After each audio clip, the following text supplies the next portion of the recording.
So Robert Redford had died. Robert Redford had died like a month ago or so, and I took some notes. I'm going to speak about it right now. Robert Redford was an actor. Robert Redford was kind of a lonesome actor, right? He would do his acting. He was kind of like a Bruce Willis. No. Who's Batman? Batman is Michael Keaton. Michael Keaton would do his acting and then go back home and not do the Hollywood shit. You know, no Hollywood parties, no fraternizing, no trying to get in good with the players. Go in, do your acting job, and then go the fuck back home. That's Robert Redford lived in Utah. Robert Redford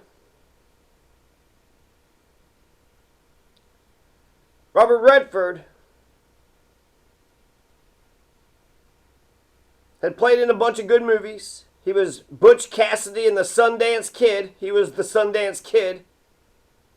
He played in The Great Gatsby. He had directed Ordinary People, The Way They Were, Punchinello, The Sting. He was in the movie The Sting, All President's Men, The Natural, Little Miss Sunshine. Wouldn't have gotten made if it wasn't for him.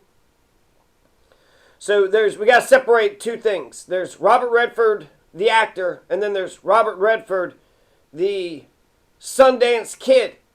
He started Sundance, and that's my main point. When I think about Robert Redford, this is what I'm going to ask anybody who's, rich and powerful, right? Okay, Donald Trump, you're doing this thing and you're doing thing, but what is your Sundance? Sundance, so Robert Redford was an actor. People went out and watched his movies. He made money. He didn't have to give any of that back to the people, but he did. With Sundance, I almost think Sundance is a bigger legacy. Sundance is a bigger legacy than his fucking acting career. Let's just go with The Natural, right? So The Natural is just about this middle-aged man who goes in and is a baseball player. And they keep on talking shit about him, and then ultimately he hits the game-winning home run. And when he hits the home run, it shoots up into the lights, and it busts the lights out, and sparks are coming down, and really it could start a fire. It's a fire hazard. But the image of, the sparks coming down as he's, just kind of walking around. I think Robert Redford's main goddamn claim to fame is that set of hair. Robert Redford had a nice set of hair, a nice set of Goldilocks. He had, his hair was all down and out and over to the side, and he's got to, brush it off his face. So he had some nice curls. So that's all you got to have, kind of, yeah, just have a nice head of hair. So The Natural was an exciting movie. I got into it. I got into the scene, but then, I don't know if I rewatched the whole movie or just watched clips of it. It'd been a hard slog. It'd been a hard slog to watch the whole damn thing because every step of the way, even his own coaches are just like, you suck. You suck. Even during the goddamn practice, he's hitting home runs left and right, and then his, son, the coach's son is like, see, I told you so. And he's like, oh, well, practice is different than game time. Motherfucker, he just showed you what he could do, and he still, doubted. He still doubted.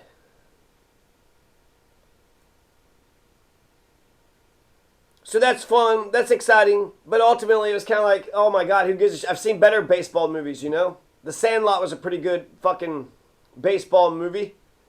You had, Babe Ruth, right? He did that. 4 home runs at the very end. So there's Ruth. When that movie with, what's his fucking name? Connor. What's the husband of the Connors? John Goodman. But The Natural is just an old-ass movie. I've never seen it. The only fucking movie... I've never seen The Sting. I've never seen All the President's Men. I've never seen Butch Cassidy and the Sundance Kid. I haven't watched goddamn Robert Redford. I just knew Robert Redford because he was an actor and he hung out with... What's his fucking name? I guess that was Butch Cassidy. What's his fucking name with the blue eyes? And then it is also crazy just being an actor. Well, he pretends really well. He gets in there, he pretends he's somebody else. Oh, I just love him. For pretending that he's somebody else, yep. Yep, he gets up there, he pretends he's this person. In this other movie, he pretended he was this other person. Oh, man, I'm just going to give him a shit ton of my money. I'm just going to give him my money.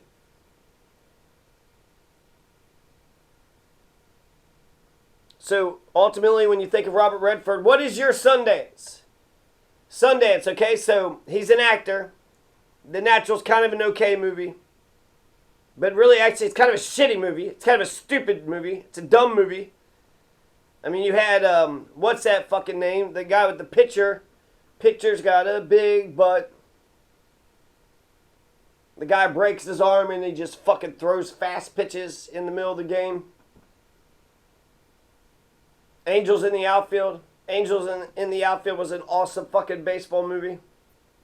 Field of Dreams. Field of Dreams is a good baseball movie, so compared to those other movies, The Natural, so what? A middle-aged man joins in. They're all hating him, doubting him. He hits home run. Okay, who gives a fuck? Like, Jesus fucking Christ. Talk about the most irrelevant goddamn thing in the world. But listen to this. Listen to this. He was in The Old Man and the Gun recently, so I'm actually kind of like, how's his acting chops now? But Sundance, who can I think of that's rich? Warren Buffett, you know, what's your Sundance? Bill Gates, what's your Sundance? Elon Musk, what is your Sundance? Because, okay, he was an actor, he starred in some movies, but because he was at Sundance, we got to see Reservoir Dogs. That's Quentin Tarantino. Quentin Tarantino's done a fucking shit ton of movies. So we wouldn't have seen Quentin Tarantino. We wouldn't have seen Django. We wouldn't have seen Pulp Fiction. Little Miss Sunshine. We wouldn't have seen Little Miss Sunshine. Winter's Bone. We wouldn't have Jennifer Lawrence if it wasn't for Robert Redford and Sundance. Get Out. The movie Get Out. What a fantastic movie. Precious. 2009. Get Out. 2017. Radical. 2023. The Mariachi. Hobo with a Shotgun. Black Dynamite, Four Lions, Stranger Than Paradise, American Splendor, Incident at Aglala. Leonard Peltier got freed. So Robert Redford had actually lent his celebrity like fucking 50 years ago to get Leonard Peltier free. And Leonard Peltier got free at the end of his life. Pi. We wouldn't have Darren Aronofsky. Without Pi, we wouldn't have got his next movie. Darren Aronofsky with that haunting fucking soundtrack. Da-na-na-na. Requiem for a Dream. So, the Sundance discovered Jennifer Lawrence. Sundance discovered Quentin Tarantino and Darren Aronofsky. Kevin Smith with Clerks. Michael B. Jordan with Fruitvale Station. Cigarettes and Coffee. He once said that if you got the story and the character and the emotion, then you got a good movie. Memento. 500 Days of Summer, 2009, The Blair Witch Project. There's Too Much Evil. I don't know if that's a movie or just a note that I took, but you know what? There is too much evil. Napoleon Dynamite, oh my fucking God. Napoleon Dynamite, hilarious fucking movie. Coda, 2021, Precious, 2009, Get Out. In the Loop. Herculean Paris is Burning to the Death of Stalin. Another good movie. Hoop Dreams, Man on a Wire, Super Size Me. Napoleon Dynamite, The Big Sick. And then the directors, you got Thank You for Smoking. June, American Movie. Jason Reitman. So a lot of actors and a lot of directors were discovered because of Sundance. Sundance was just a film festival that allowed pretty much a lot of nobodies, nobody actors, nobody directors, people that, you know, small budget films that were able to put their film on a big screen, somewhere at a film festival that allowed it to get on the big screen all across America. So Sundance is Robert Redford's, I would say, biggest goddamn contribution to this world. So thank you, Robert Redford, for Sundance. your movies.